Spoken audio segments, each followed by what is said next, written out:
Alright then, welcome back to Let's Play Legend of Zelda, The Link to the Past. A Link to the Past, I mean. We have our first dungeon in East Palace. Well, our first proper dungeon.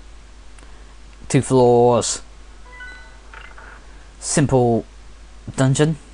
Very simple. You have tentacle rape. Not really much of a threat. Well, to be fair, tentacle rape does not look pretty. Great for males, but not so fun for the females. I can't believe I just referenced that. I mean, seriously, they get fresh with them. You know. Oh, it's so awkward to talk about. Sometimes this thing spits out a huge ball.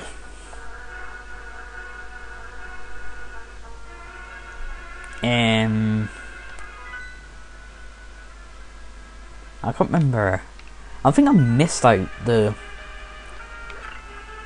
something in my practice run. I think the compass on the map. I can't remember.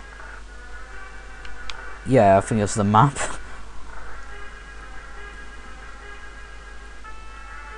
Please don't ask me what I was talking about tentacle rape. Please don't. Please, for the love of God, don't.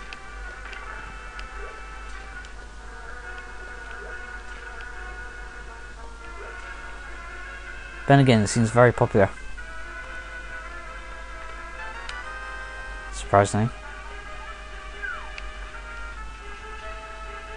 I've seen a video that really makes a very funny piss take of it, by having a tiny tentacle monster summoned by a young girl.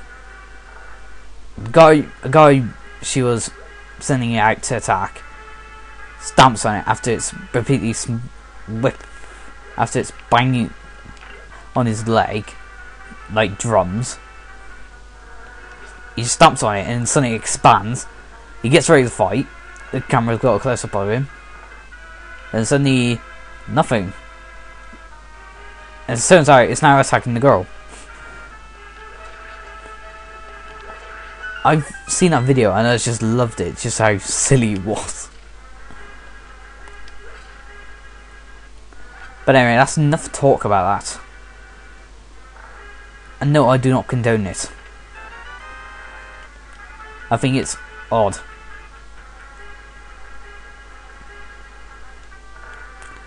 Well, to be fair, you don't condone it when you've been pwned by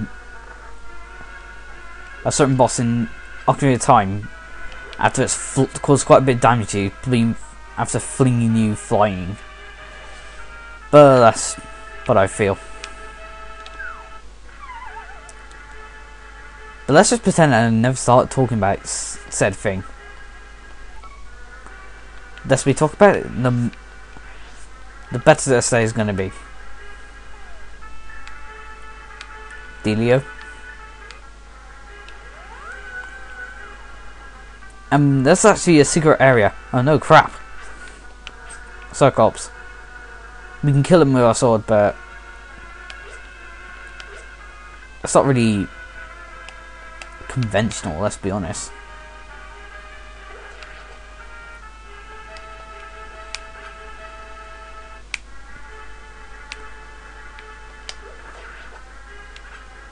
And I've already maxed out my arrows already. Cool.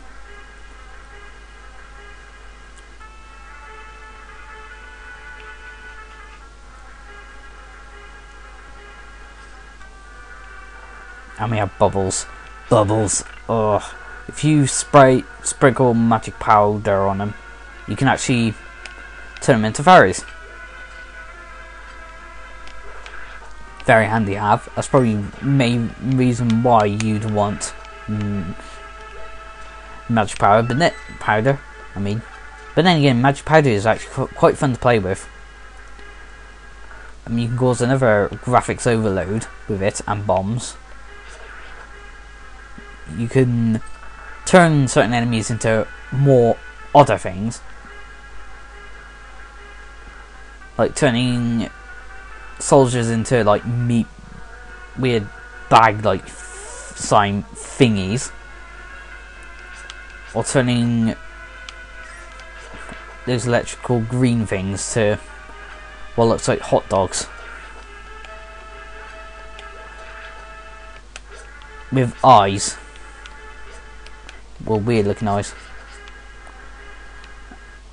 And if a bubble hits you, it sucks your magic power as well as causing a bit of damage to you. So watch out for that. And this one's standing in the entrance. No, he's gone now. Thank God.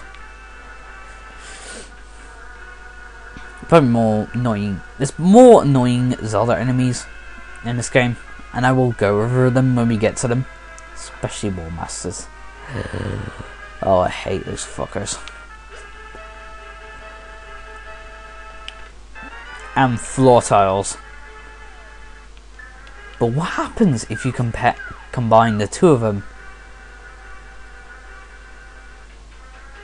You get someone lying in the fetal position, crying like a baby.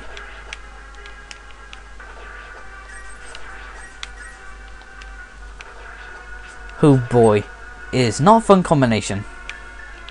We'll see it later. Hee hee hee hee hee. Yeah.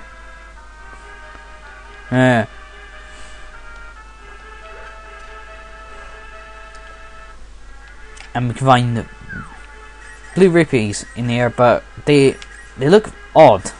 These rupees look very odd, but especially in dungeons, in certain rooms like this.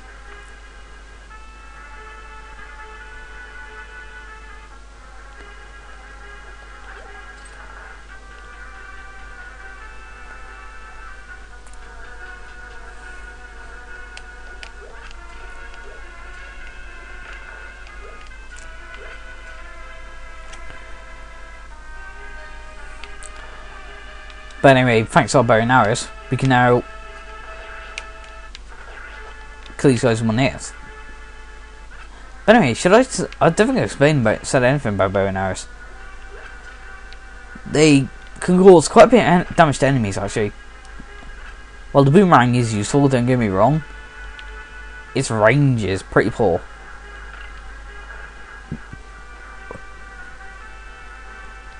However, it can damage some enemies.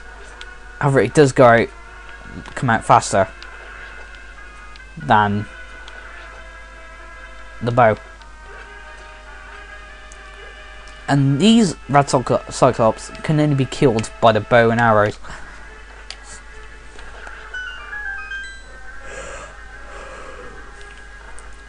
We're actually going to get an upgrade to the bow and arrows very late in the game, which will make him more powerful than they actually are, and they're required for the final boss.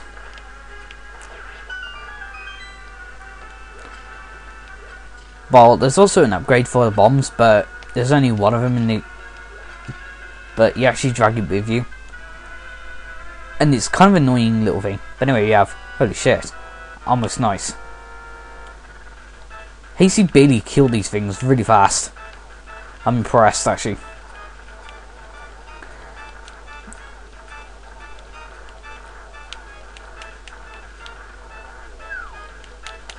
It's not a hard boss at all.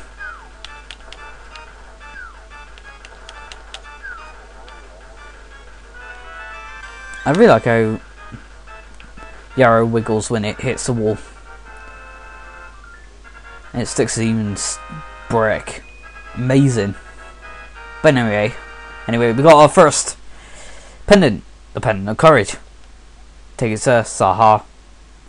2 pendants remain. A magic power and a HP if he took any damage gets filled up. Sorry about that. Yawning. And that's what you get when you go to sleep at 3.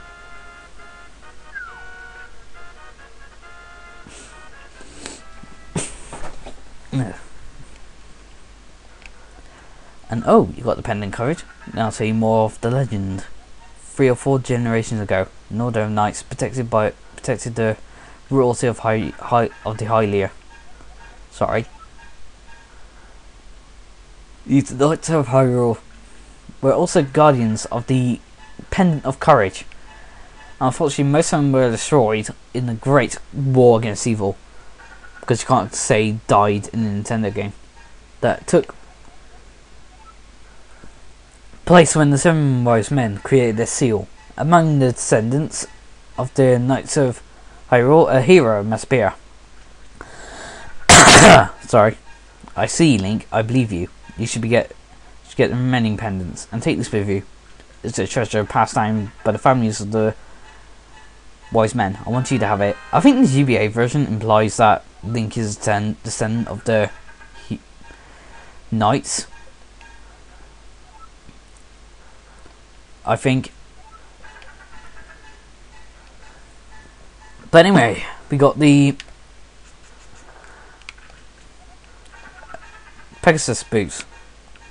They're called Pegasus shoes in this version, but the GBA version calls them Pegasus boots. But anyway, I think we've done quite a bit in this episode. We've got the Pendant of Courage, and I think I might end this episode off here. So then, next time on Let's Play A Link to the Past, we're going to get to our next destination. See you then.